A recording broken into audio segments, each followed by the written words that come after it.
Thank you so much for taking the time. I know it's been tough. Your schedule has changed a lot rapidly over the past week or so, but it's just great to just sit down and talk shop with you. Yeah, thank you. I'm excited to talk, and thanks for having me on. So really all we're going to do here is just kind of talk about Cade's approach, his mentality, and really just talk shop a lot here. And first and foremost, I would love to just hear a little bit about your journey and just how you've changed as a pitcher a bit. That is, what were you throwing in high school? How did that change as you continue to grow from there? Yeah, I mean, in high school, I would say when I was younger, honestly, probably a completely different pitcher in a lot of aspects. Hmm. I mean, freshman and sophomore year, I started on the freshman team my freshman year. Sophomore year, I was on the JV team a little bit. Um, Probably not even getting into the 70s. Growing up, I was more of a throw slow guy, but I could kind of try and put it in places and use that slow speed to get guys to not hit things hard. So, You sound like a high school lefty. Yep. yep, typical high school lefty. Um, Learned a change up, learned a curveball, and um, then when I was younger, I was trying to figure out something to throw inside because when you're like 11 and 12, you're scared to Yeah. throw inside to kids. So found a YouTube video of Mariano Rivera explaining how he threw his cutter. So it was one of those things where I Get started out of here. just cutters whenever I wanted to go inside. And I mean, when you're freshman and sophomore in high school, I don't think many kids are seeing a cutter. So I think that was one thing. It was kind of toying with different movements of pitches Hmm. with me throwing so slow. And then junior year, I was, I think, 72, 73. And um, finally really got into, I think that was around the time Driveline was really starting kind of uh, their big upbringing, and as far as like using social media and Right. kind of marketing their stuff. And so there was a group of us high schoolers in Nebraska that got together and went to this facility and kind of started that. Oh man, so I'm so sorry to interrupt you. I just want to remind everybody. I believe you'd be like 16 or so in like 2016. Then I mean, it's Yep. really easy for you. You're born in 2000. My gosh, what a gift! So I, I just think about this for myself. Of like, I graduated high school in 2006, and I had no YouTube at the time. I think that's actually the year that YouTube then came into existence. So no drive line to go to, no pitch grid. I actually had a ball that had dots on it. They said, "This is how you throw a slider. Put your thumb here." And this sounds like this is wrong, I've you seen that. know. And so what you're saying to me is that you are the prototypical high school uh, southpaw who's looking at a YouTube video of Mariano Rivera, goes to drive line with your friends in high school, and this is really where things just completely changed for you. Yeah. So um, we had so we had a guy. He was a dad of a kid I know, and I think my dad grew up with him as well. There was probably 4 or 5 of us. We'd go to a local facility in Nebraska, and he bought like the first. I think it was like hacking the kinetic chain, and Hmm. a bunch of plyos, and um, on that they kind of list out kind of an off-season program, and we followed that. And I mean, I think a little bit of it was growing. I still have my ID still. For some reason, says my height and weight from when I was 16, and I was 5'8", 110. So I think growing had a little bit to do with it as well. My senior year, I was probably 6'1", 140 something, but Right. finished the summer, I think, getting up to 86. So definitely a pretty big velo Yeah, jump. definitely. Had a good year.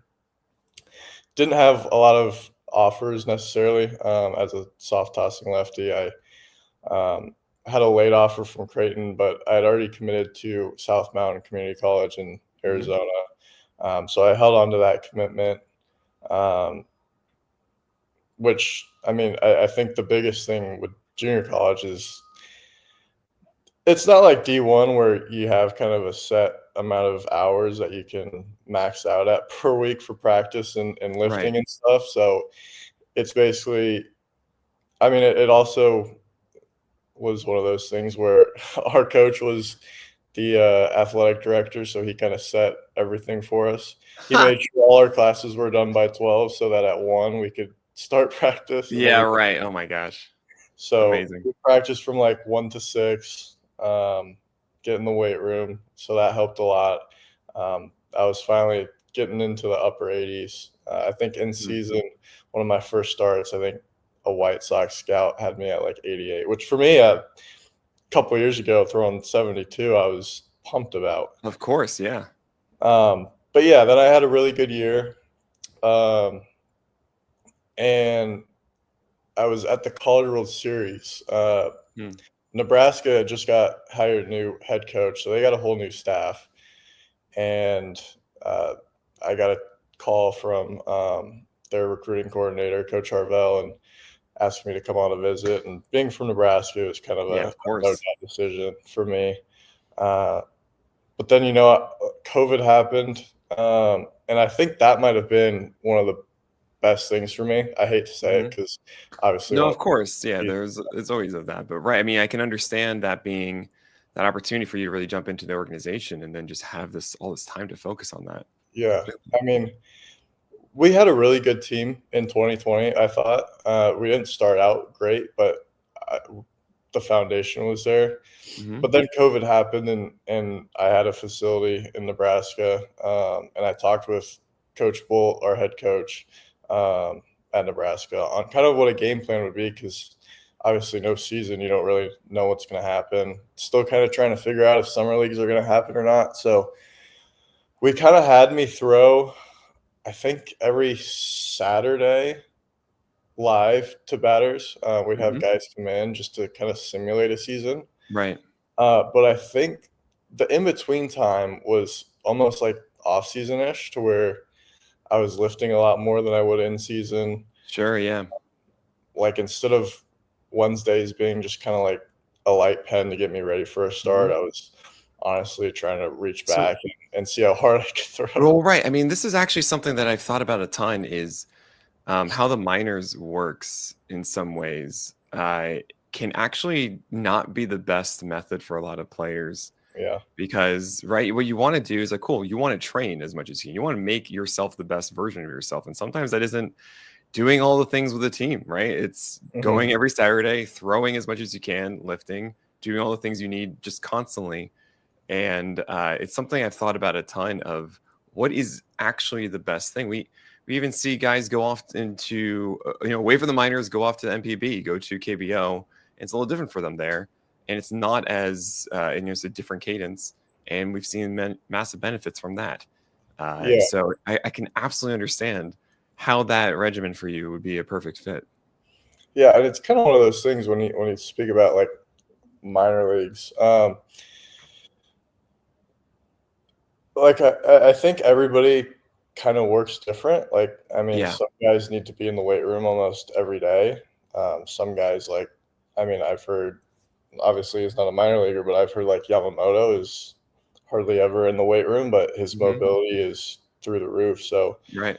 I think once you get in the minor leagues, though, you don't want to try and be a guy that goes off and does his own thing. And so you listen to what they say, and sometimes it's not enough, sometimes it's too much. And, that can harm guys sometimes. Absolutely. Did you see some kind of a change of as you went through the minors, and especially going to the majors, as far as specialized for you of what is best for you to work on specifically?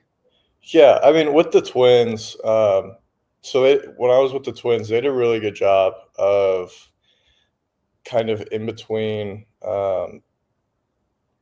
starts. We like on bullpen days, especially, we'd really hammer down like mechanical stuff, whether that was doing core velo belt stuff, 3D strap, or some kind of front leg stability thing. They were really good at that. And then, I mean, at the time too, being my first year, I was probably still 20 pounds lighter than I am now. The goal, rather than, because like nowadays, a lot of the work is, we're going to put some weight on the bar, but we're going to track the speed of it because we want you to move fast. Their plan for me was really, hey, like, you're pretty thin. I think you can move somewhat fast. We're just going to try and pile on the weight and see how much you can lift. Sure. And that was probably still the strongest I've ever been. And I really saw success with that. So what that kind of taught me, I learned throughout the years that the communication aspect of it is probably the biggest. Like if you're a guy that needs to work out more, then say something and try and talk to them, and hopefully your strength coach or whoever in the system is working with you on that will cooperate with you. Yeah, definitely. Sometimes there might be pushback, but I feel like nowadays there's a lot of balance that can be found. Yeah. Completely. It's oh my gosh. It's what bothers me a lot is I hear some organizations at times just have blanket statements, and it cannot be further from the truth of just, this guy should be throwing all these strikes over here. This guy should not be throwing these strikes over here. This, it's unbelievable. It's actually my favorite part about baseball is that your goal is to throw this ball into an imaginary box, and every single person has a different way of doing it. Yeah. There really, we try to do comps, but there really isn't a direct comp for everyone, and it's incredible. I want to go back to Nebraska with you and just that COVID season, and really what was working for you at that time, as far as your arsenal goes and your mentality, and what was your attack plan, and then take me from there to the minors. Yeah, so like COVID was really just about throwing everything, and then going into Nebraska, like I had been more of I'd throw a four seam, and then I'd have this big slow looping curveball, and I could mix in a changeup. I had a slider. It was funny actually during COVID. The slider was like my biggest headache for me because I found a grip. I think I was watching a video of Blake Trinan explaining. Oh my gosh! Everyone wants to throw the turbo slider. Exactly. Yeah. Oh my gosh, that thing's ridiculous.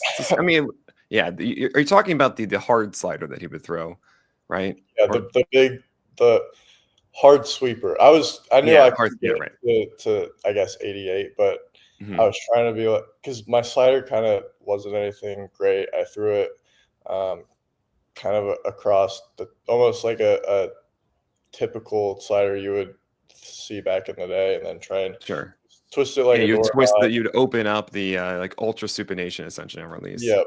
Yeah. And I would kind of throw it just whenever. It wasn't really a necessary pitch for me, so I was trying to figure out something with that. Ended up just going like two seam grip, and I didn't throw a two seam at the time.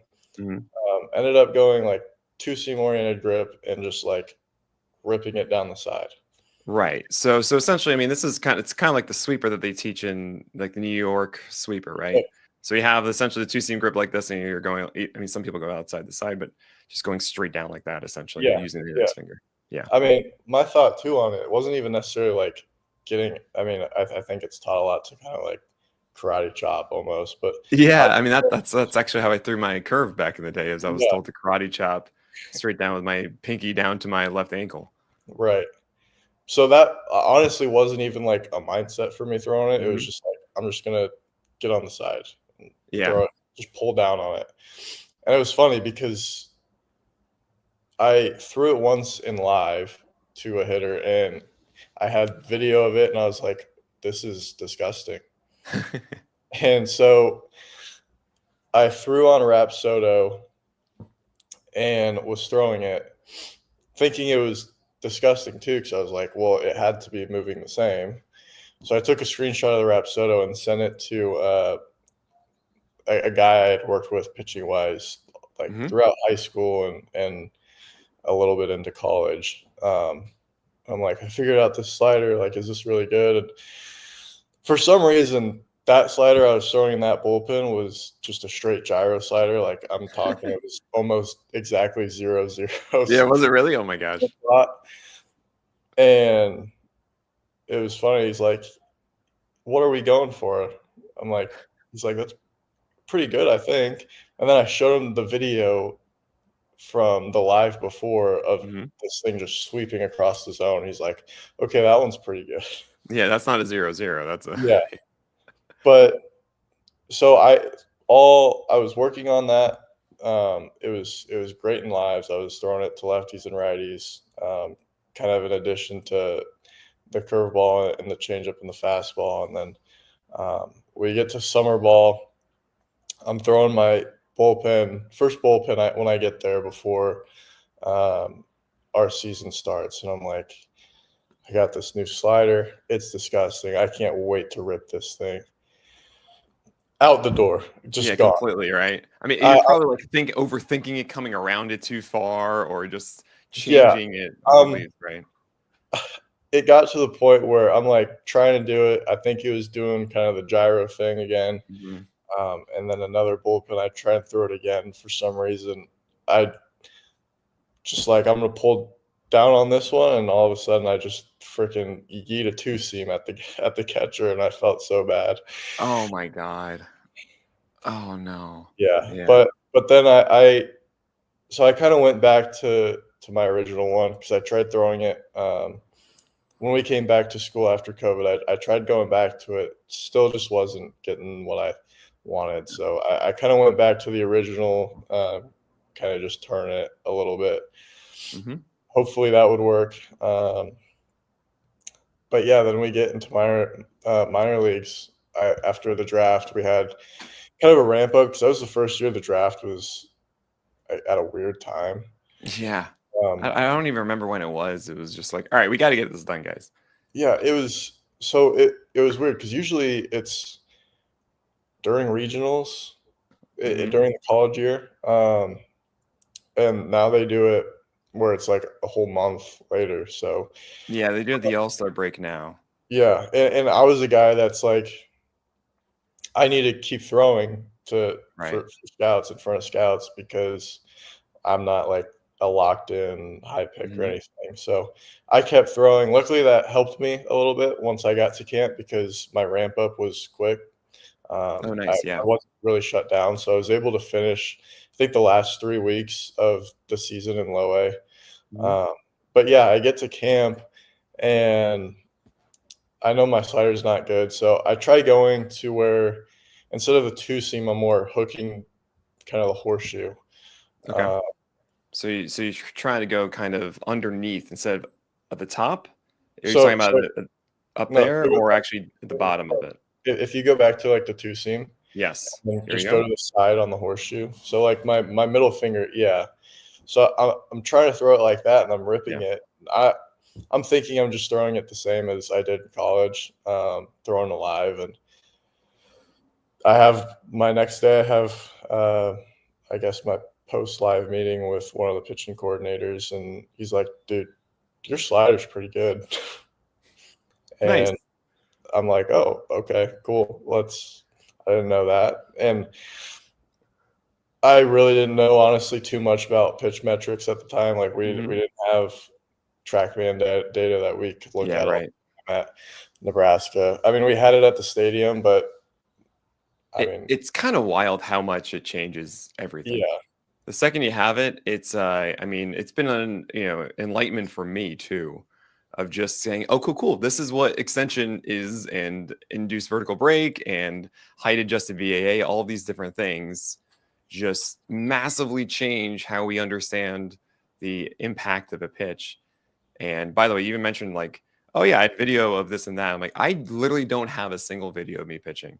And I hate this to no degree. It's all I wanted, just to get a grasp of what we're throwing. right. And you kids have it so easy these days. Okay. No, I'm really happy that of course you found that slider finally. And yeah, tell me more about this conversation with your pitching coach or pitching coordinator. Yeah, I mean, and so we just kind of stuck with it, kept throwing it, and we would make some tweaks in like first time throwing on Edgertronic and stuff like that. So Mhm.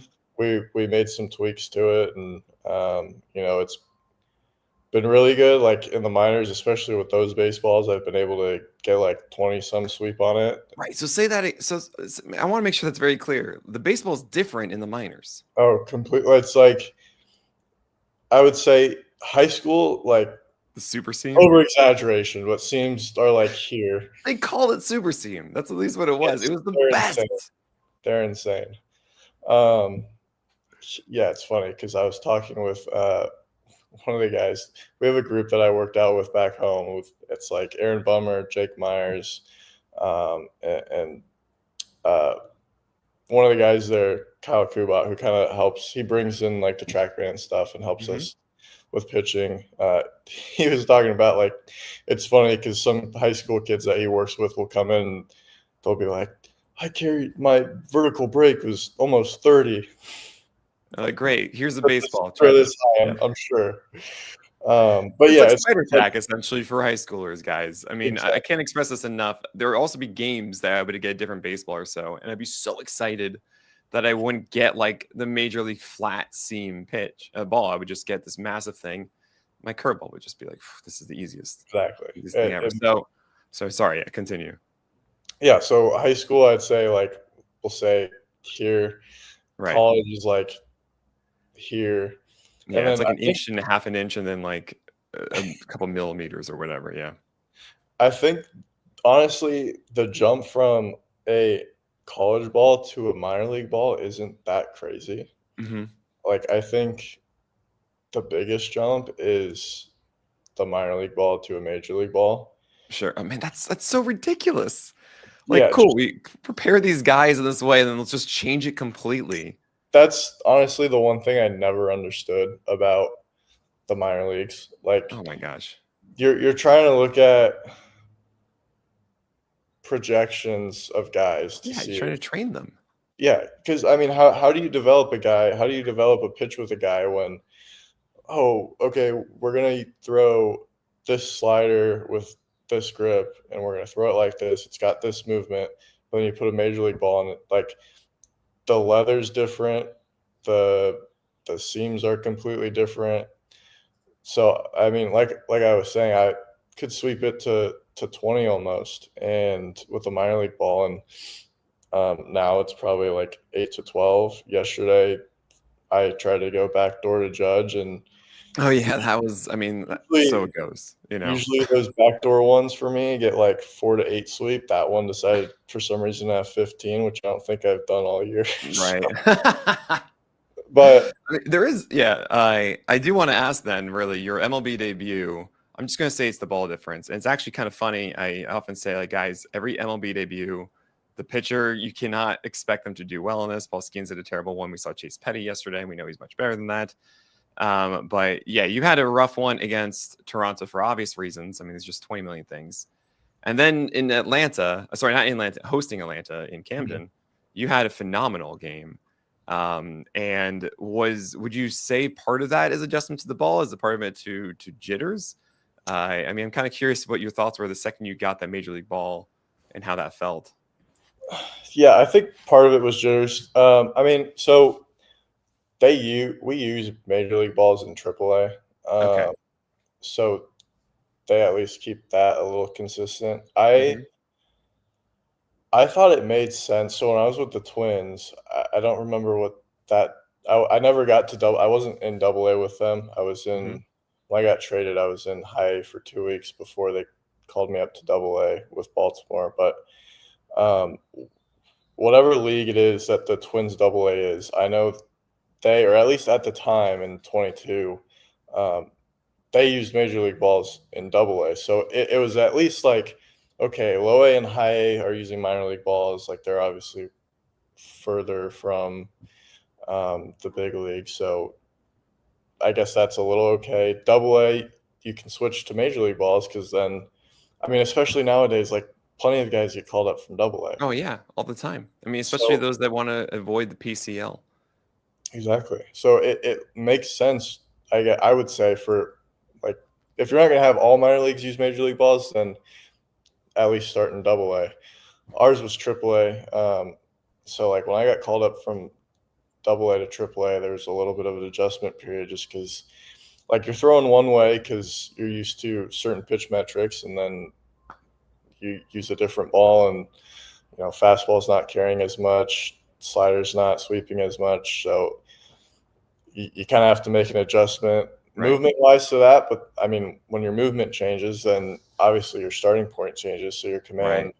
changes a little bit too. But as far as like the debut, I think that was a little bit of jitters for me. That's everyone. How could you not? Yeah, The adrenaline is pumping. It's a different emotion. You're not used to it. Uh, yeah, walk us through that day a bit. yeah. I mean, so it was really cool.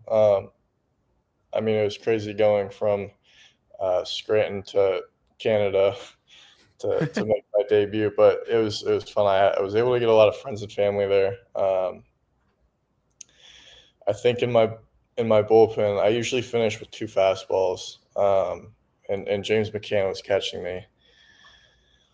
I went to throw my last fastball, just about sailed it 3 feet over his over his head.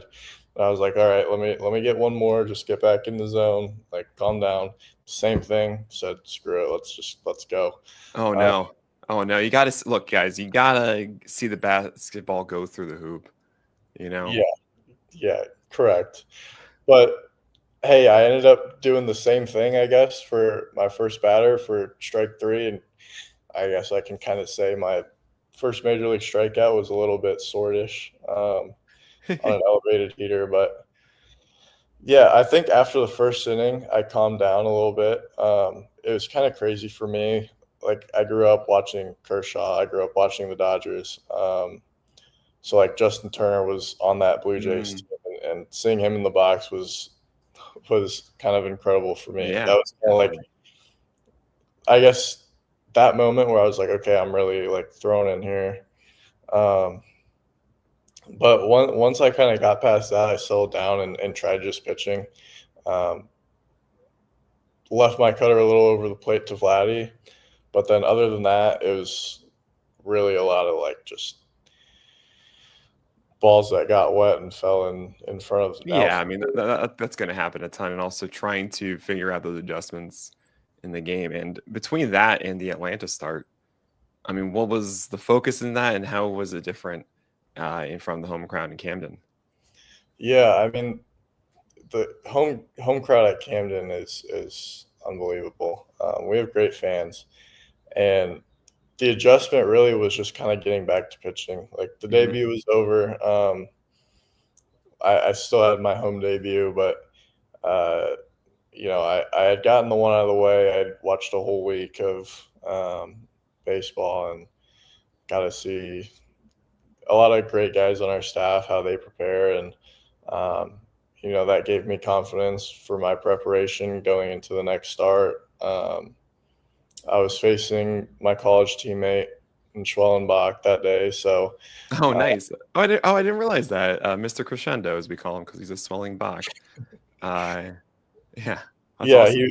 I always joke when I, talk with people about it because 'cause I'm like, "Yeah, he was my shortstop in college and would come in and close some games, and now he's just tearing it up." So, it's Yeah, it's kinda not fair, honestly. Like he has like six no, not pitches at and all. he throws 96 now. It's like, come on, man. Like, Yeah, but okay. I mean, he I think I could be wrong. I think he got drafted as a pitcher out of high school and then went to Nebraska, and, I mean, when he was coming back from Tommy John and working towards pitching again in 21, I mean, you could just watch his bullpens and Yeah. see that, okay, we have something here, and Right. then he Right. we're back and rip 99 closing Oh my after playing gosh. shortstop all game, so Oh my lord. but, yeah, I mean, um sorry, I lost what I No, was so saying. you're facing against Schwellenbach in the second start.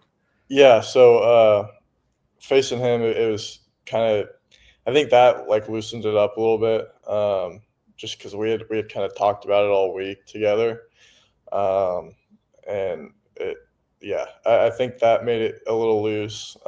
We both threw pretty well, that day. Had our college coach, our academic advisor, one of our athletic trainers as well, so I think that was a big I think having that as my second start was really good for me just Hmm. to really level me out and not try and overhype things. And what would you say, in that start, and I really kind of want to focus on that one and the White Sox game, of course. And I know we call them the Cry Sox. It's just sad, and we want them to be better, but they're still a major league club, and it's not like you can just go in there and throw whatever you want and you're going to have success. You actually need to earn it completely. And I remember specifically in that one, your high fastball was just cruising past guys. I mean, really overwhelming them there. And are those the two starts that you kind of think about where it's, all right, this is me executing what I want to do. This is the version of Cade Povich I want to be every single time I go out there. And what does that look like for you? Yeah, I look at those two a little bit. You say, yeah, like the White Sox, they're a major league team. I know they weren't the best last year, but at the same time, they have a whole minor league system. So if they really thought all those guys were so terrible, they would bring up a bunch of other guys. And the Athletics in the past were a team that were looked on as not very good, and I got behind a lot of guys and walked a bunch of guys, and then let a hot Brent Rooker get up and hit some home runs off me. And so I think that game, honestly, looking back at like the Athletics game, really set the tone. I don't think going into it, I necessarily overlooked them saying like, oh, it's the A's, like I don't have to do too much. But it really set a stone in me that like it could be a team that's 1 in 100 at the time you face them. Like they're still a major league team. They're some of the best of the best. Right. And so that kind of helped a little bit with like my mentality throughout the rest of the year. The White Sox game was big for me, just as far as an execution standpoint, like challenging fastballs inside to righties. I think realizing that I got a decent amount of strikeouts and swing and miss on the changeup that day, and not necessarily a lot of them were great as far as height. But I think that kind of opened me up to realizing, like, if we're going to pound inside with fastballs, and it's okay to kind of change speed and eye level away. I know, like, in the past, I've gotten hurt on changeups that have been maybe a little bit off the plate, but elevated thigh high. Right. But looking back on it, I'm throwing more fastballs over the middle of the plate, maybe up a little bit, but they're not as challenging inside. So when you're changing kind of the directions that you're going and moving back off the plate with fastballs in, it's going to be hard for them to go back over to get a changeup off the plate, even if it's a little bit more elevated. So that helped me. I would say what I really look at, though, for me is like my last two starts of last year. The game against Detroit, and then the game at Minnesota. In Minnesota, of course. Yeah, your former squad. Yep. So those are, I would say, are the two I really look at. It was one of those things where like I was efficient. I think against Detroit I had 7 strikeouts after 7 strikeouts, 89 pitches in 5 innings. Yep. Yeah. So and the week before I just faced them at their place too. So it was like 89 pitches in 5 innings exactly. Exact same stat line. It was maybe one walk in, one walk fewer, one more strikeout in the previous one. Yeah. But that's one I look at just because it was like a lot of it, especially that first inning. It's like, here's my fastball and do what you can to it, and then break out a curveball, get weak contact, and kind of have a little bit of efficiency to it. And then in Minnesota, I mean, started out with the freaking like 12 pitch at bat. Which oh my gosh, is that right? Is that this one? Oh man. And yeah. But I reached back and got like 96. But yeah, I look at those two, just the aggressiveness, the end zone that I had, and the efficiency I had with my pitches. Now I even look back at like this past Washington start will be one I look back at, just because of the strike percentage and the way I commanded inside, the way I think I was like 20 for 24, 21 for 24, some on first pitch strikes that game. So nice. Yeah. Understanding for me, like if I'm 0-2, 1-2, then I'm gonna have a lot of success. Which that's the case for a lot of pitchers, Mm-hmm. I would say. But really attacking the zone is like the key aspect for me. Getting ahead early Yeah. and just continuing I to mean, attack. yeah, that was a game where you had 10 out of 25 called strikes on your four-seamer against the Nationals. Mhm. And I do want to, I know there's 20 million things I want to talk to you, but this is such a fascinating interview, Cade, and I appreciate that you really have taken the time about the process of getting to the majors. A lot of people just skip over it, and you're really saying, no, this is what it's like actually doing this, especially as someone that I appreciate like you, who's not just like, oh yeah, I threw 95 in high school, so whatever. Like you actually needed to put in the work, you needed to develop and change and to really go through it to be like, okay, I have to make sure I take advantage of all of this and get the most out of what I can do to ensure that I keep going forward. And now that you're here with the Orioles, I kind of want to hear about your arsenal as a whole. And the thing that doesn't get discussed enough, I think, at least publicly with us, is your mentality. And that's on two aspects. One, of what you're trying to do with each of your pitches and kind of how you utilize them. But second is what you're thinking about when you throw it. I think about this a ton with when I talked to Zach Gallen about, I was asking him, hey, you have a slider or is it a cutter? Like, which one is it? And this was back in 2019. Now he split them out because whatever. But back then he said, well, it is a slider, but I have to think in my head it's a cutter. Because if I think it's a slider, we're going to do exactly what you're talking about, the ultra supination, getting on the side too much of it. I need to make sure I have a flatter wrist, or stiffer wrist rather, staying on top of it. And I'll naturally have that supination to get what I want on it. And those are the actual adjustments that I hear all the time from veterans about what you do inside of a start, and also for the next one when you see that the ball is spinning out in this way, or you're not finishing this one. It's not just saying, okay, cool, throw it more inside. It's about, all right, what is it in my delivery that I need to be focusing on? Like for me, backdoor two seamer, I essentially shoot through a shooto. I would essentially throw like a reverse cutter and putting extra pressure on my index finger Mhm. and going out as far as I could. I remember like almost as in like a star glistening in my head. The second, like every nerve, every focus is on the tip of my index finger as I try to go out as far as I can to point to the plate, to the glove as I release. Like that's where my entire focus is. And that would make sure that the ball would come back enough to get that like called strike three on a backdoor two seamer, sinker, I guess now. And that's what I want to hear about your arsenal and what you're trying to do with each one. And I want to start, with that four seamer. Are you thinking of this as a, hey, I want to go upstairs with this? You have a lot of vert on it, 17 inches of vert. We like that, especially considering that you don't throw 98 to get all the extra spin a lot of other guys get and use for it. Is that something that's, versus lefties versus righties, you're saying, cool, just generally upstairs? Or is it inside of righties and also away to lefties as well? What's your game plan with each of these pitches? We'll start with the four seamer. Yeah, I mean, four seam, like you said, really trying to work kind of top of that zone Mm-hmm. with the carry, understanding that that's where it plays, and with kind of my pitch mix being, I would say, more of a north south kind of approach in Mm-hmm. some ways. I know there's the sweeper and the sinker. No, Slider. you can't have that curveball the way you do if you aren't north south. Yeah. Absolutely. So I mean, that working out top is gonna help one. Um, just with the movement play. That's like the location where it plays, and then Mm-hmm. it's going to help the curveball play off of it more.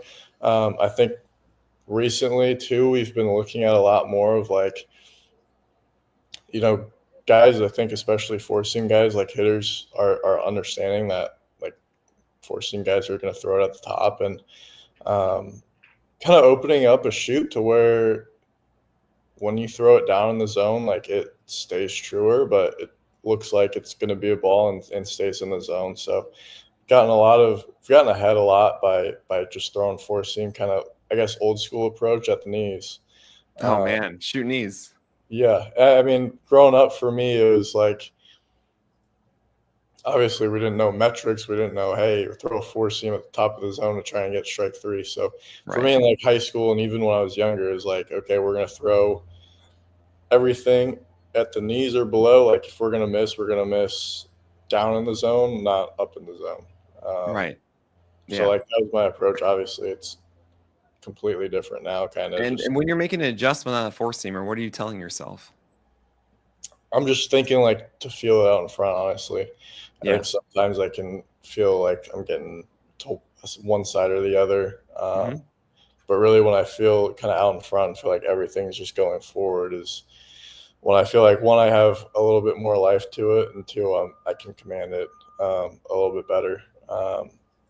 Like the Cincinnati start, my four seam command was all over the place, and I think I was really trying to think I need to um, think about throwing it in a different location when looking at it. I think it was more like timing thing with my Hmm. mechanics. So that was just a situation where like I tried to make an adjustment. I was looking at the wrong thing and didn't realize it soon enough. And maybe that's just a little bit of inexperience still trying to learn and figure things out. But yeah, so like that's my four seam. Yeah, I with your so I mean, just kind of nailing that four seamer a little bit here. I love going out, right, doing the towel drill essentially. And it's what I have noticed is that against left-handers, specifically, the plan, I mean, right now, correct me if I'm wrong, generally is four seamers away. You have big sweepers underneath, and then you also have sinkers inside as well. Do you find yourself more comfortable throwing that four seamer away or that sinker inside? Really, it kind of just depends. Hmm. I think for lefties, like their kind of area, I would say, or power area is that down and in. Yeah. Pretty typical for, I would say, majority of left-handed hitters. So kind of working the four seam away and up. Um, it's more so not necessarily like comfortability throwing it there. I mean, I can throw it up and into a lefty if needed to. Um, but just the way I think the four seam plays up in a way to where the two seam I can kind of work either side, and then the sweeper can play off of either two depending on the count. Like Right. we can set it up away or start it inside. Hmm. Um, it's just kind of the way everything works out, I would say.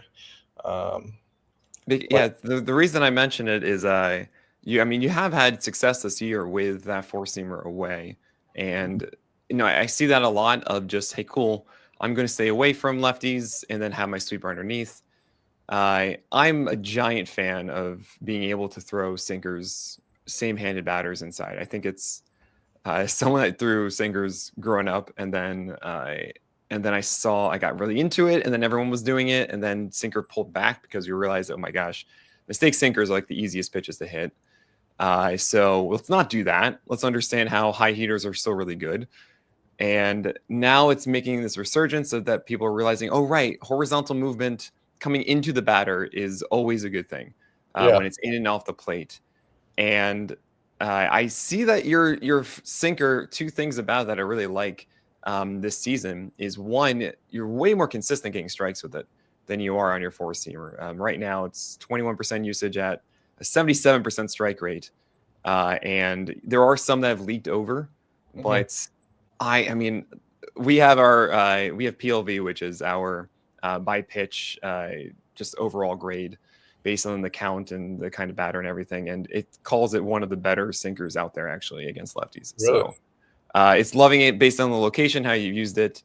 It's gone. I know you've gotten burned, I think, a couple times with it. The outcomes are not favorable. So the two times it's been in play has been also really good contact for them. But I'm a fan of you going with that instead of the four seamer that has been a little more erratic. And I'm kind of curious if there's a reason or there's a certain game that really caused that four seamer to have such a low strike rate of 53%. yeah. I mean, so I would say looking back on the two seam real quick, I would Yeah. say, what is does that show? Is that strictly left-handers? Because I'm trying to Yes. think what the two results would have been. The two results. Oh, I could probably find that for you in some time. But yeah, keep going here. I'll But outline it for you. yeah, so the two seam last year was because I didn't throw one. I threw one when I was younger. Haven't thrown one in the minors. I would joke playing catch sometime, like last year in AAA. I would joke about throwing it, playing catch, and I swear when Mhm. I would throw it in catch play, it was straighter than my fastball. So I was like, yeah, I guess I'm just never gonna throw this. Um, then after I debut, I think I'm sitting there for a couple of weeks, and just seeing everybody throw sinkers and to same-handed batters and just have great success with it. I mean, Burns is throwing this cutter, and then when he faces righty, he's just letting the sinker rip. Yeah. Bradish kind of has this like cut carry four seam, and then Yeah, I want him so badly just to throw that thing more inside and to pull back on its usage because it can be so easy to hit at times. And I'm like, no, you have like this beautiful nullifier for lefties. Just like, please lean into that uh, completely. Yeah. yeah, but then he's throwing this sinker to righties that, like, if you look at movement wise, like, isn't off the charts, but because of the separation he gets between Right. his four seam and his two seam, it's just, and it's also Absolutely. ripping it at 98, so it's devastating. So I'm like, let me just try to see what I could do. Let me just throw it in a bullpen, see how it is. And for some reason, when I got off the mound, it was pretty good. And then I think the game against Cleveland was the first time I threw it. And like the first time I really saw it was I think I was facing Fry, and I think I started him with a cutter up and in that he swung and missed at. Then I threw him a two seam that kind of started middle.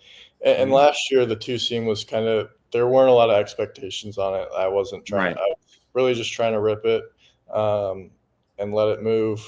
Wasn't really too focused on like overly commanding it. But like I let this one rip from Fry, and I looked back and had 20 inches of horizontal movement, and I was Oh like, my oh, gosh. yeah. And then we threw a slider off that, and it's like I'm throwing east west now. All of a sudden, like they're seeing a pitch they haven't seen, and then it got to the point where we were slowly building the command, I guess, a little bit with the two seam. Uh, Mhm. to left. So I started throwing it more to lefties. Obviously, it was one of those things where, like, I laugh at the amount of times last year I'd get a lefty 0-2, 1-2, and Rutch would literally set up like in the start of the right-handers batter's box, and it's just like two seam outside, and I would look to throw it there and just let it run back and get kind of a backdoor looking with that. So Nice. I think when we talk about kind of the sinker usage to lefties, like yesterday, um, the strike percentage I think is high because I mean the amount of balls that were fouled off or missed yesterday on Right. sinkers to lefties were probably not in the zone. Like Mhm. the in zone rate probably Yeah. wasn't that great, but That's fine with me. That's actually, I would back in the day when I didn't have all this wonderful stuff, I would just judge sinkers based on O swing. I yeah, would just like, are you getting, are you like Zach Wheeler where you have 50% O swing on sinkers, which is just absurd. But if you're above 30%, that means you're generally doing it the right way with it. And mhm, right now, as far as your sinker is to lefties, what I see is a 56% O swing at the moment, which is just incredibly encouraging. I mean, obviously, it's because you are throwing it right on that border of inside edge and then just off of it. It's how you got James Wood to fly out. mhm. That was one of the hard hits, and then one was a sac fly to Vinny Pasquantino, which was in that nitro zone, down and in a little bit. You Yeah, probably wanted it more either up or wasn't the inside. best day for Yeah, me overall either. yeah, Limiting contact, yeah, um, absolutely. but yeah, like throwing that two seam for me to lefties is like if I'm gonna be up with it, make sure it starts kind of more middle and runs Yeah. it to where it's either inside or even off. Hmm. And then like working away with it too has been nice just because it can run back and get some looking strikes, Sure. whether that's early or uh, behind. But Yeah. it causes for like mix. So with the fastballs, Yeah. so like the two I look back, I guess one I look back on, and then one instance yesterday is like when I was facing Devers in my first start. I think his last at bat, it was I want to say 2-1. We went four seam, try to go down and away, barely off. 2-2, try to go or 1-2, try to go down and off. Then 2-2, try to go down and away with the four seam again, was a little off. So now it's full count. I'm thinking he just saw two four seams in the same spot, both down and away. I'm like, let me just try and throw a two seam in the exact same spot and let it run back over.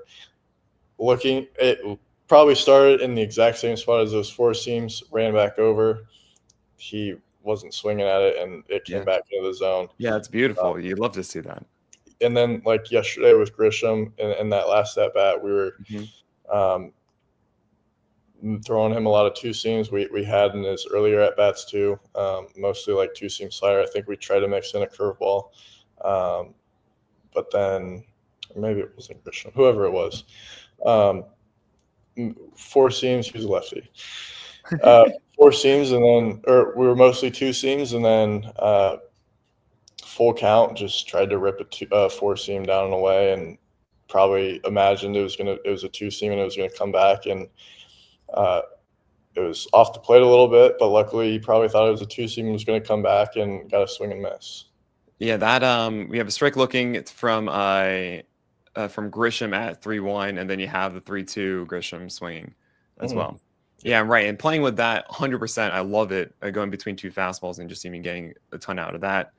Would you say that, I mean, against lefties, it seems pretty obvious to me, at least, that you feel like the out pitch is your sweeper to lefties? I mean, that's just a prototypical thing. Lefties, you got to have that big slider or something just to throw down and away.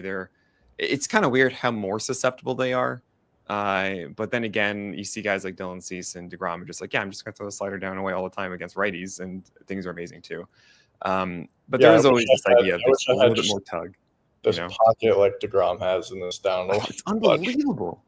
It's just oh my gosh. I like to think it's because of his simplicity a little bit. Like he's very everything's compact with him in his mechanics. But when it comes to right-handers, I mean, you're going to face a ton of them.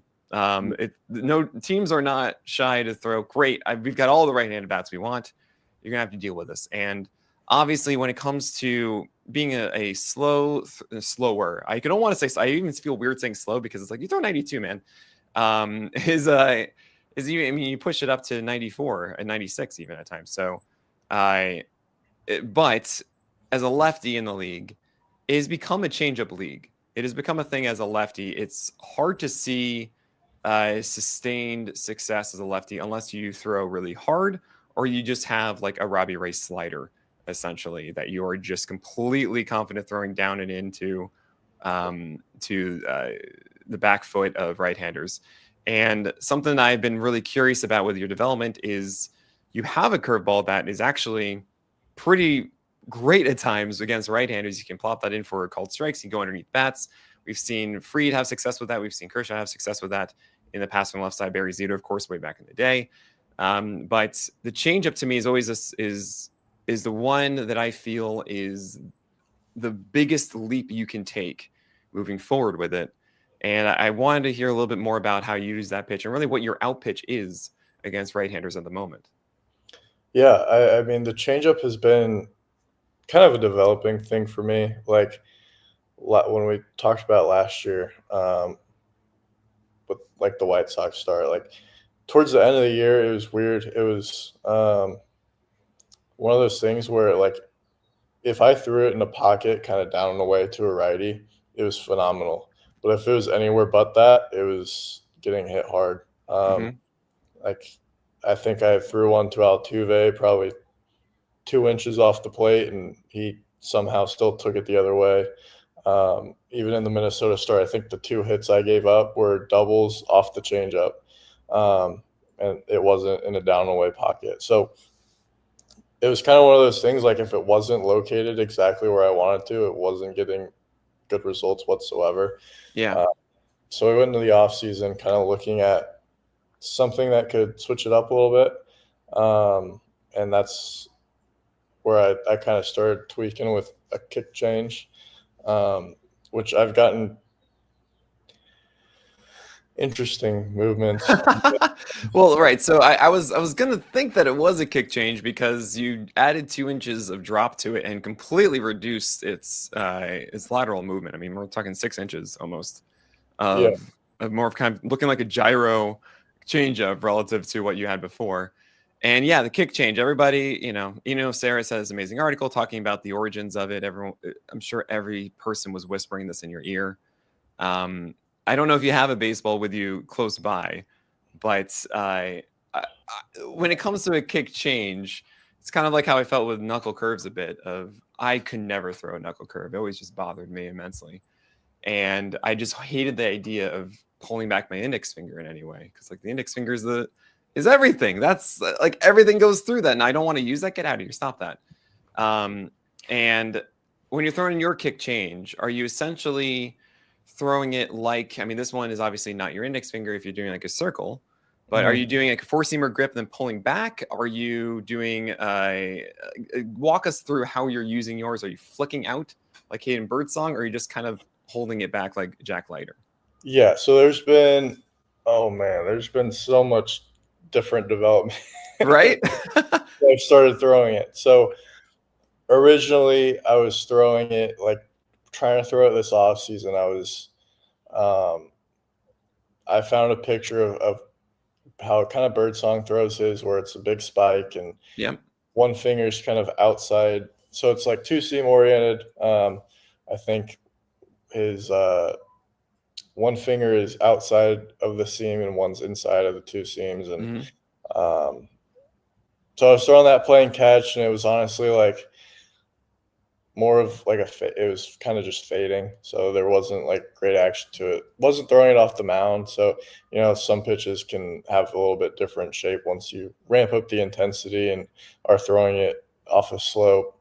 But that was one of those things where just throwing it, like I could tell it wasn't very good. And like I would try and throw a short box in this like tunnel at this facility, and almost I'd have so many almost just hitting the net on the left side because I'd go to throw it, shoot straight out. And like kind of like Joe Kelly breaking a window.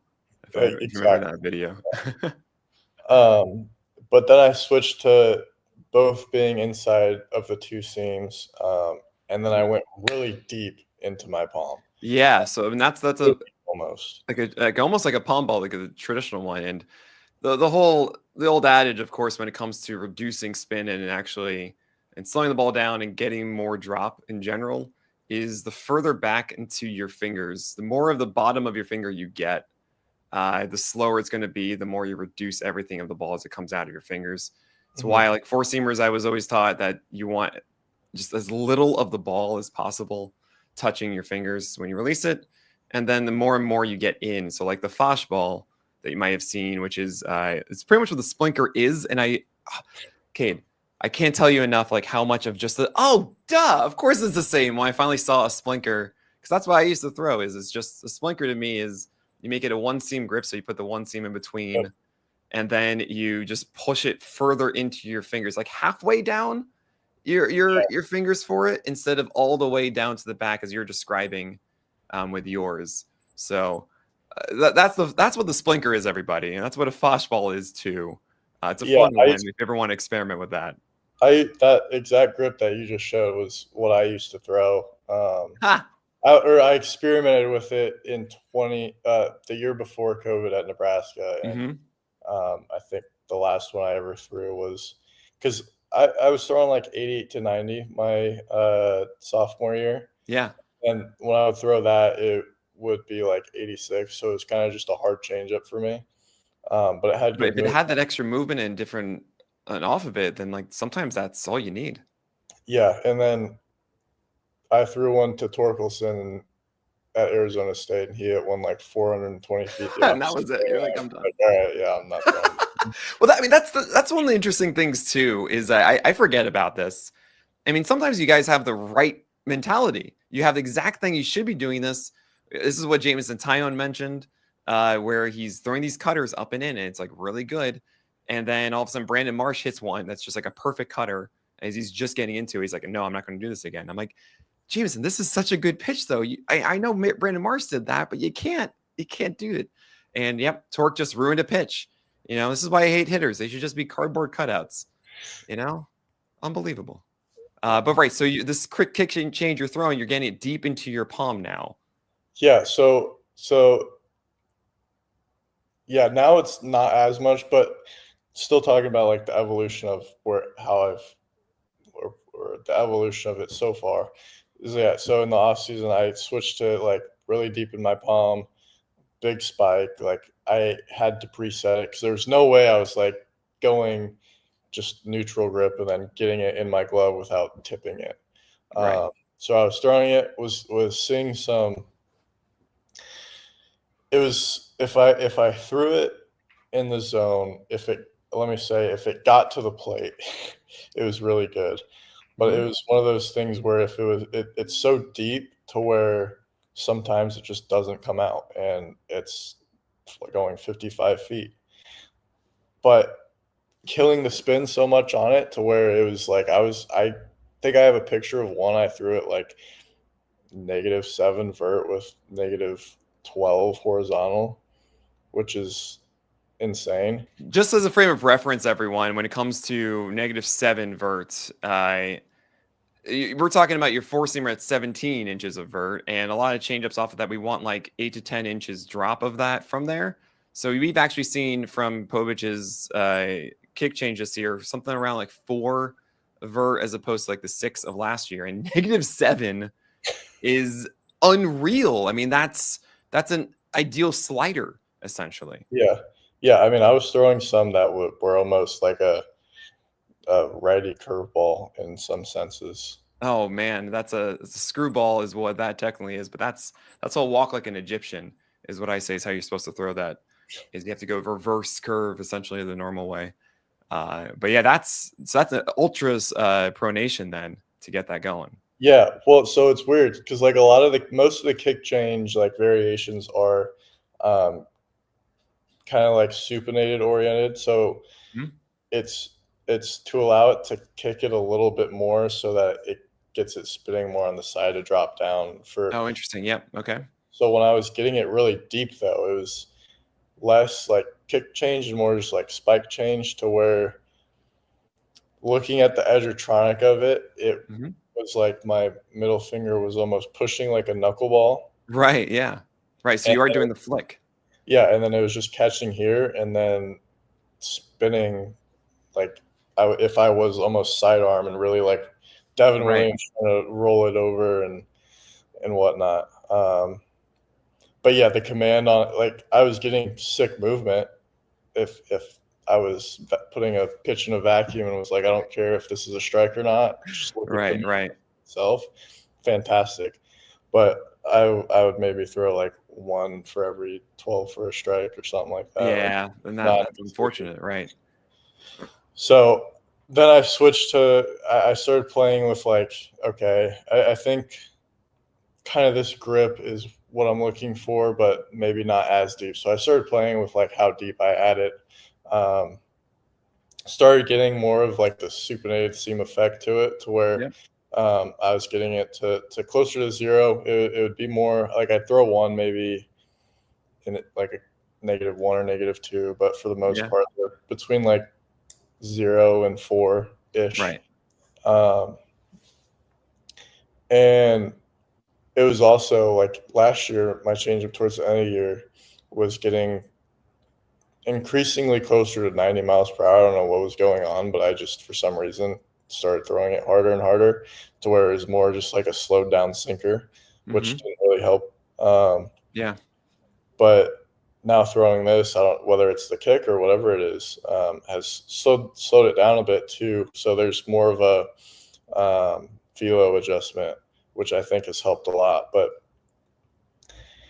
throwing it like that, so then going to more looser in the hand, I was seeing a lot better command with it.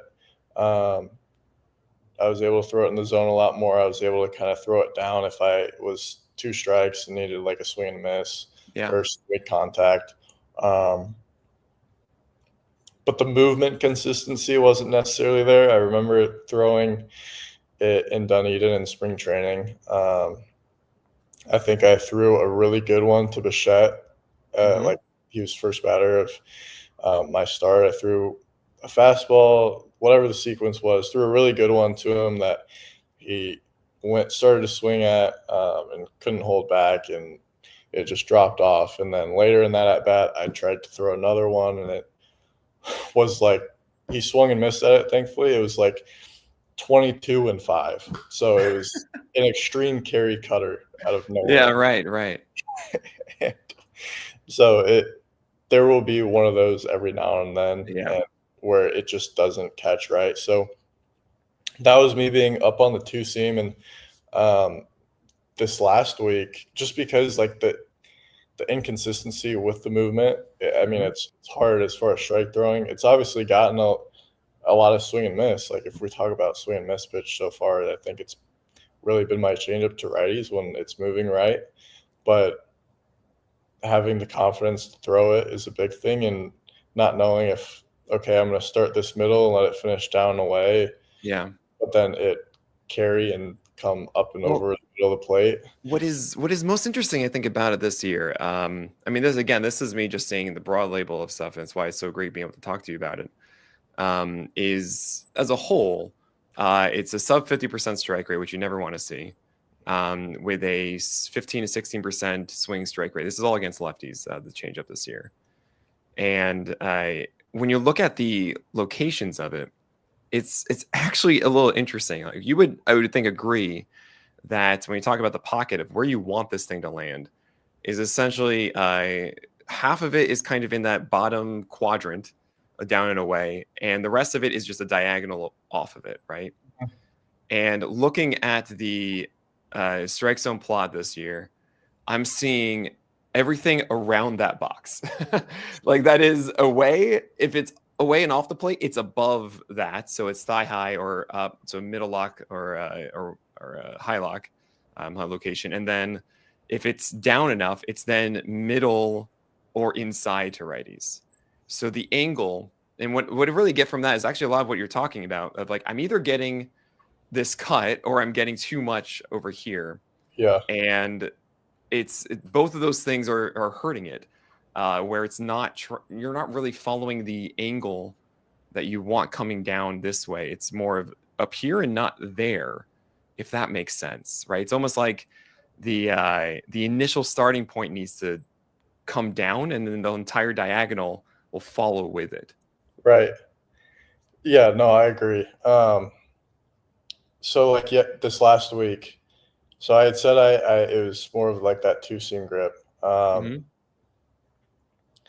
I kind of went back to my one from last year, the grip. So instead of it being on the 2 seam, if you like pull it down to where like it's under the horseshoe, or going over the horseshoe, not exactly like going across the 2 seams, like going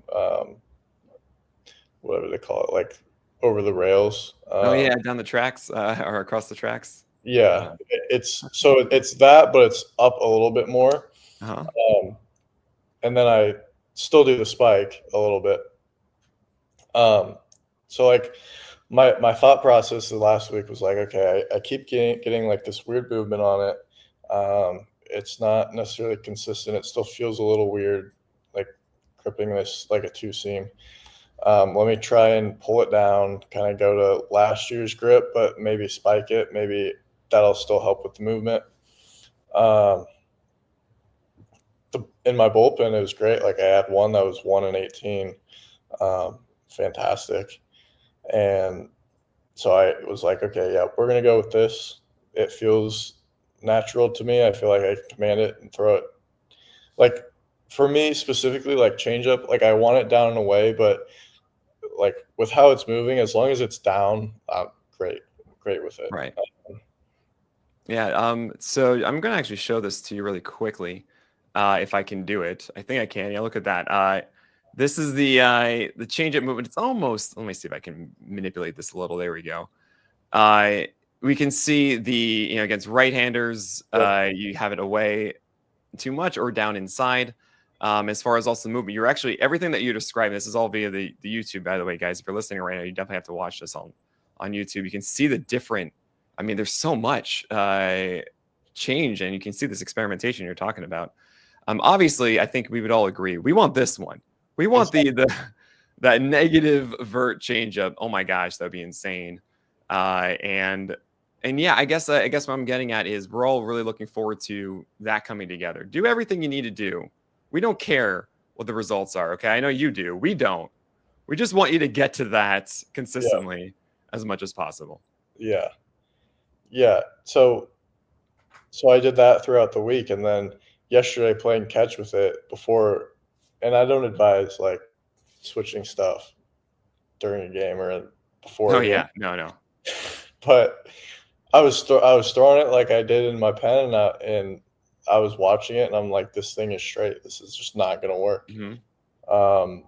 Threw a couple in the bullpen as well, and I was like, yeah, I got to revert. I got to revert back to going to the two seam.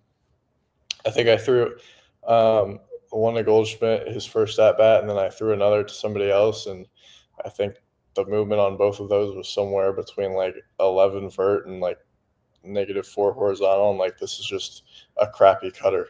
Yeah, that's we see those scattered ones up there in that plot that I just showed. Yeah. So it was two of those, and luckily, like I said, what's definitely helped with it so far this year, even with bad locations, just the velo kill on it. Mm-hmm. So they were both pulled foul. So I'm like, okay, I can't. I'm going back to this. I'm sliding it back down. I'm doing what I did earlier in the week, and then I think I ended up throwing a few more that game, and maybe got a swing and miss, got a couple looking, and some weak contact on it. So,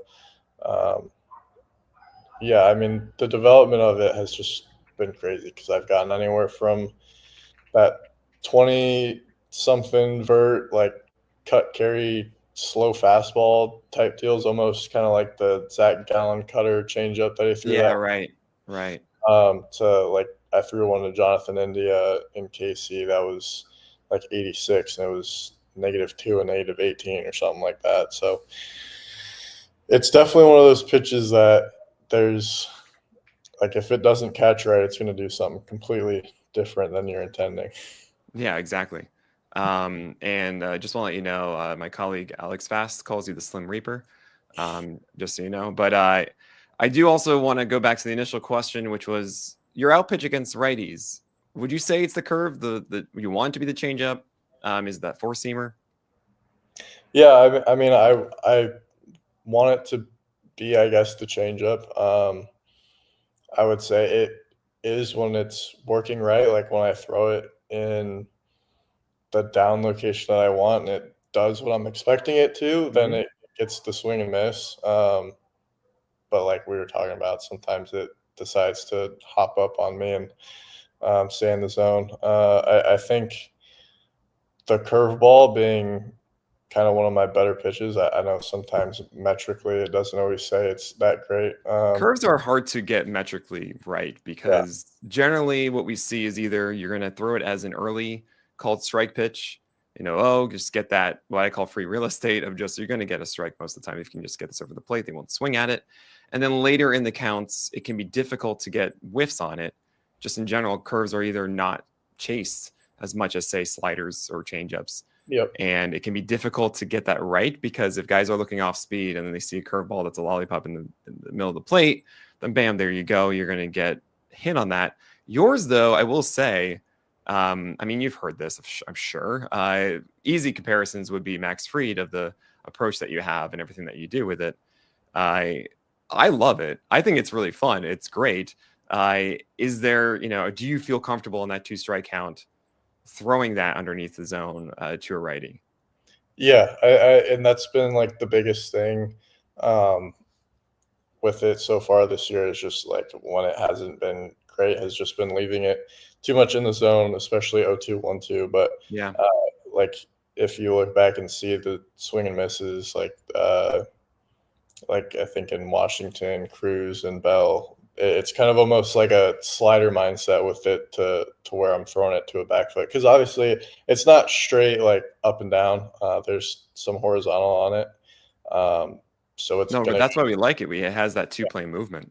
We dig So it. when it goes more like where it's more of that middle start, and finishes almost kind of like a back foot curveball in a sense to a Yeah. right, that's when I really see the swing and miss on it. So like when I'm shooting four seams at the top and then um, like working the curveball off of it on that same line, that's when I see the swing and miss. When I see more contacty with two strikes, um, it's more either I'm leaving it over the middle of the plate and they're catching it and just seeing it and able to try and get a bat on it. Hmm. Uh, or it's more starting away so they can kind of see the line earlier. Yeah. And it's not finishing under their hands, under the barrel. They're kind of able to reach out. So I've still gotten plenty of weak contact on it. But I think like that kind of back foot approach is where I've really seen like the swing and miss success with it. Yeah. What's interesting is that you can see, I mean, I love this about strike zone plots too, is that you can kind of see actually your visualization for it. That is where you're starting and how everything goes off of it. Because you just see the diagonal line. Yep. And kind of like it is with the changeup. What I used to throw a backdoor curve all the time. It was my best pitch against lefties. I've seen a ton of guys have success with curveballs and opposite-handed batters, and sometimes it is the back foot. But generally, what I see is you're trying to actually go for, and this is how I did it, was you try and go for the called strike down and away. You want it to land there, and everything kind of goes off of that one. So kind of like with the changeup, what I normally see is yours is starting around, up and away, and then going down that diagonal, down maybe like middle away, and taking that and trying to pull it down 2 inches or lower, so that starts at the bottom of the zone as the first one, then going down so that when the curveball is released, it's starting up and middle away off the plate. Let's just say up and away, coming down through the zone at that bottom down and away quadrant, and then ending kind of middle down, because the safety of that, the reason like I've seen people do that before, is if you miss, it's not middle, it's not in the nitro zone. Even if you miss down and in the zone, obviously guys that are beat can still just drop the bat and be like, I'm not going to use my force anymore, I'm just going to drop it and I can probably make contact with this. And it can be also less terrifying to throw as a pitcher. Like it's such a small margin if you're down and in, it's like, oh God, I don't want to hit them, I don't want it to be in this nitro zone. While that approach of the back foot or the down and away glove, and then also going underneath it, you will still get a fair number of whiffs because it will go through the zone. Yeah. While you also get a cold strike in a spot that you want. And I can't not mention the similarity of that, like with the changeup and the curve. And I'm wondering if you have experimented with the starting points for each of these pitches and just kind of trying to stay low as much as you can with them, or just really that down and away spot. Yeah, the biggest, like if we look at last year, like talking about, I mean, I said I look back on those last two starts, and then really like kind of the whole last month for me. The biggest mindset was like I'm gonna rip a four seam. Like for me, I know just ripping a four seam, I know more than likely it's gonna finish at the top of the zone. But then like the emphasis back to being like my off speed, I'm gonna throw it knees or below. And that's kind of, I think it's easy to try and what's happened, I think a little bit for me is like easy to try and think, um, I'm just going to rip this and throw it Right. for a strike or two strikes, try and rip it for a strike to ball. And, I just really need to get back to that mentality of like rip the four seam, let it carry, and just focus knees and below on everything else. And the last one I do want to mention, because by the way, I got to say, Cade, I know I initially said like, oh, 20, 30 minutes, whatever, but this has been so much fun, and really hearing you really dive into it. I don't think anyone's actually giving me that proper journey that you have. And it's a fantastic one too. I'm really happy you shared it with from high school to the majors. But this has been too much fun for me. I don't want to take all of your time because this is Oh, you're good. incredible. But the last question I do really want to have here is just the cutter, because that cutter last year I thought was a really good weapon for you. It had a high strike rate for you. Yes, it had some mistakes on it to righties, but what we typically do see for left-handers is that cutter showing up as a way to prevent batters from cheating too much away on any changeups or off-speed slow. And also, when you're not throwing 95, 96, even though the four-seamer can get whiffs upstairs, having that extra bit of hesitation that, yes, this is hard, but it's not that four-seamer, can work wonders. And I'm kind of curious why this year we've seen it just completely get shelved against right-handers and just in general. Yeah, so it's very tough for me. Last year, the reason I like went away from it was, one, because it felt like I would try and I wasn't really putting an emphasis on trying to get it inside to righties. Like we would say inside, but I think I was like more focused on, okay, I need to start it here to try and get it inside, but I need it to stay a strike. And that would cause me to sometimes leave it arm side, and it would just run back. Kind of like if you think about like trying to throw a two-seam into a righty, and like a front door two-seam to a righty, especially throwing four seams in, is a very beneficial pitch. But if you start it inside and it runs back over the middle, completely. It is a lot of damage. A dangerous pitch. There's only like a handful of guys, Michael King and even JT Ginn are like, hey, I can throw front hip sinkers, no problem.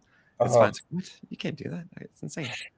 So it's like one of those things where I wasn't putting enough emphasis on inside to righties. Mm-hmm. So when I would leave it kind of arm side, it would just come back over the middle of the plate, and it was getting pounded.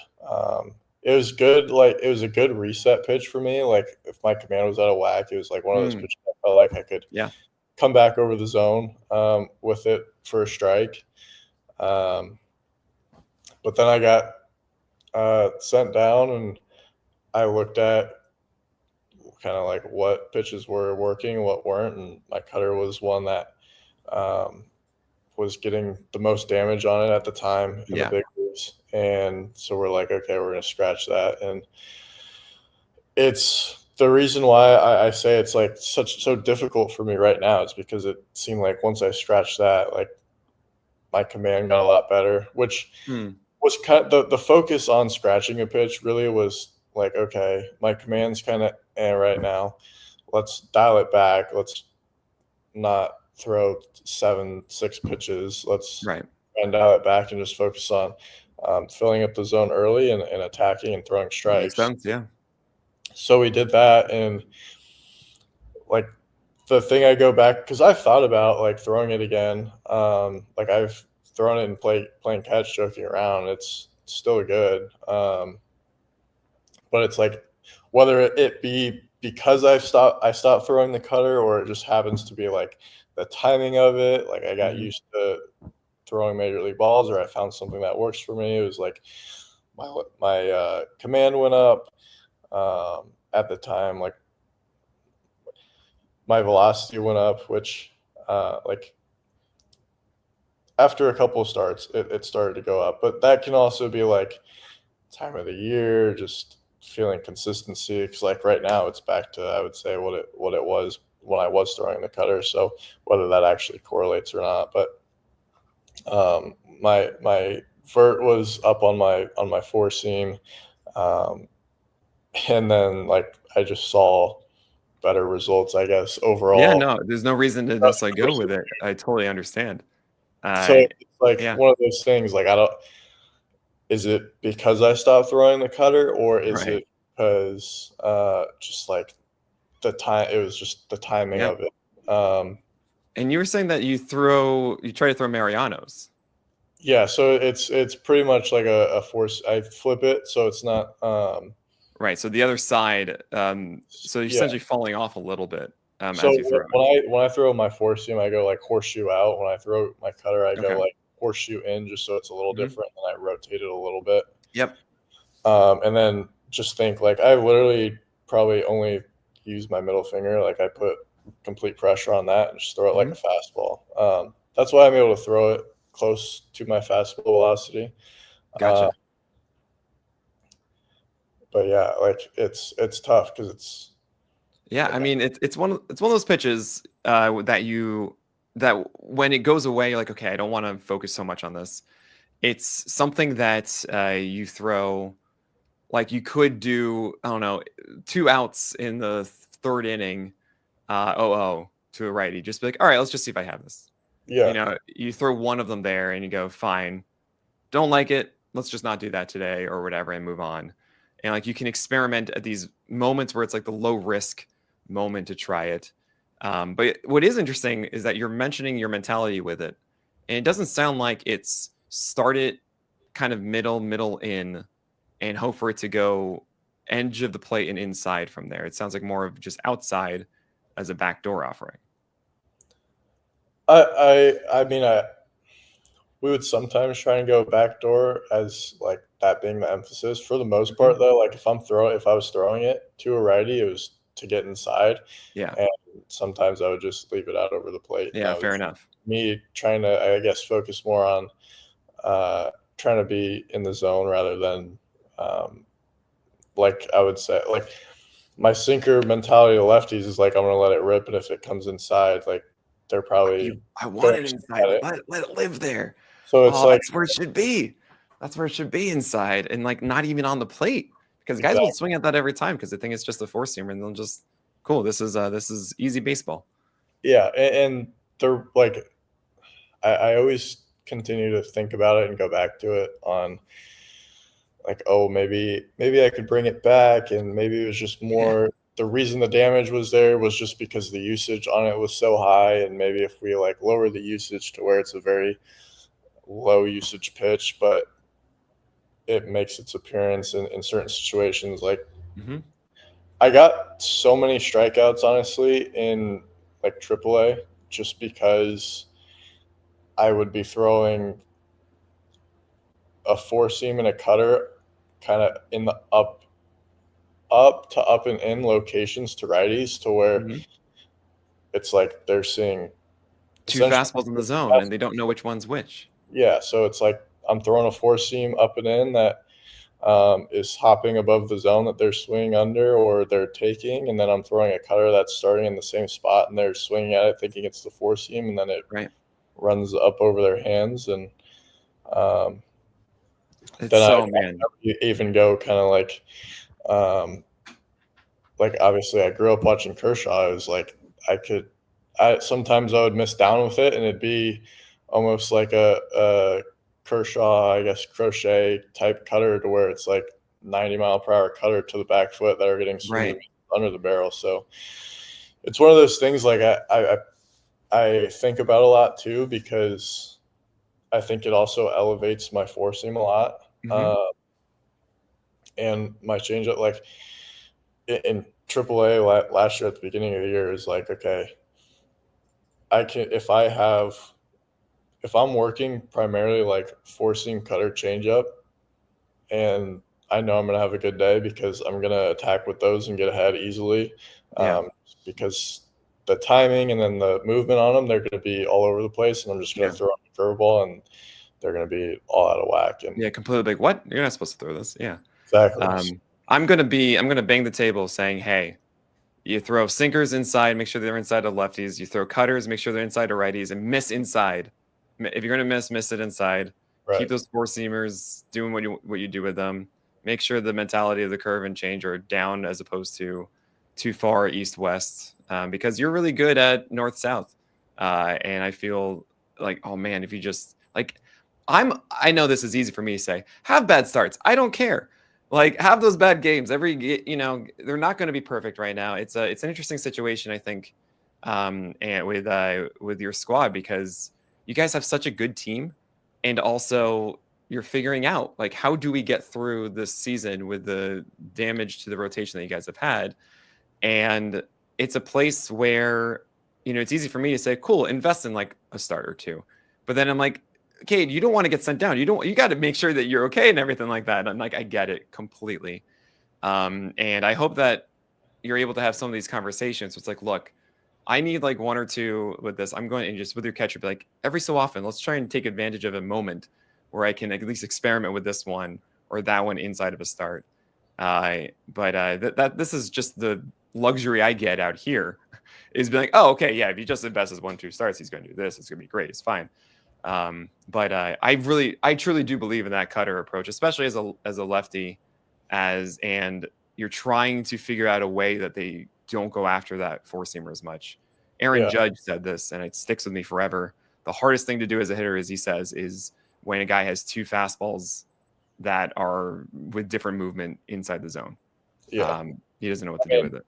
Like, even thinking about like last year, I was to lefties with the cutter. I was throwing 3. I think that's why I look back on like one of the Juan Soto strikeouts was like I'm starting him like with a 4-seam away, then I'm bringing a 2-seam that starts kind of off to back over to get a strike, and then I'm throwing a 4-seam up top or something like that, and then sweeping one off the plate, and then like moving it over a little bit to then throwing a cutter that like looks like maybe it would sweep off the plate, or maybe a fastball that's just down and away, but it ends up coming off the plate to where he can't get to it.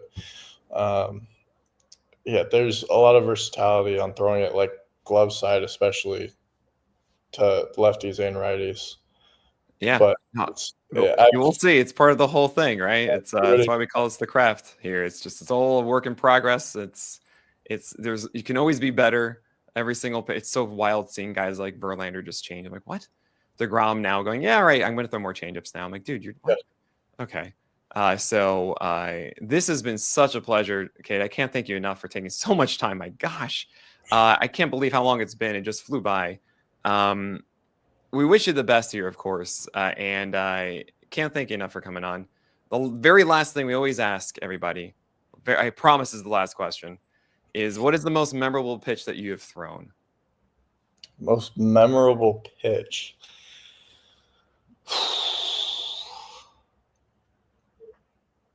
I don't know. That's a good one. I might have to think. Probably, I mean, like last year's at the time, striking out Juan Soto was really cool. Yeah, what was it?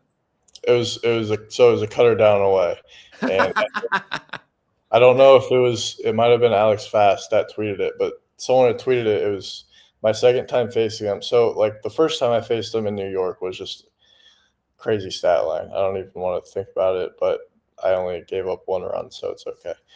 But then when they were here, I think that at bat I had him strike out. I think I saw him tweet about how I had made him swing and miss 5 times in his first 2 or 3 at bats that game, and oh man, swung and missed 5 times in a game all season. So that was, I mean, being like one of my first 8 starts or something like that, seeing that for a guy like that was really cool. Yeah, that's amazing. Oh, I love it.